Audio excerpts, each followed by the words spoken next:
গল্প real love. 3 বছর প্রেম করার পর ছেলেটি মেয়েটিকে বলল, জানো, আমার বিয়ে ঠিক হয়ে গেছে। বাড়ির অমতে গিয়ে আমি তোমায় বিয়ে করতে পারবো না, কিন্তু তুমি আমায় কথা দাও তুমি নিজেকে কোনো কষ্ট দেবে না, নিজেকে ভালো রাখবে।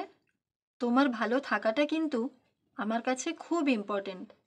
দেখো, তোমার ভালো চাই বলেই এই কথাগুলো তোমাকে বললাম। আমি তোমায় কথা দিলাম আমি নিজেকে খুব ভালো রাখবো। দেখো তুমি, এই তো গুড গার্ল। আমার বিয়ে হয়ে গেলে তুমি তখন কি করবে? আমিও বাড়ি থেকে দেখা পাত্রকেই বিয়ে করে নেব।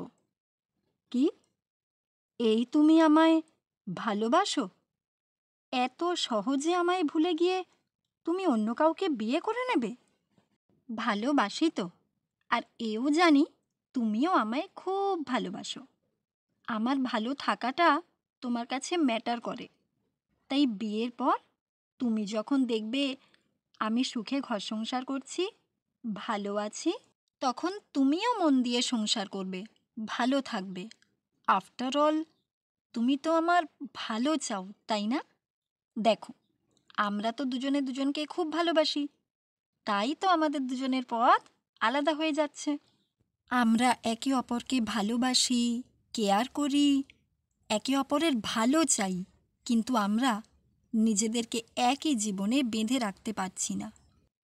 তাই তো এখন থেকে আমাদের দুজনের জীবনের পথ আলাদা। একেই হয়তো বলে রিয়েল লাভ।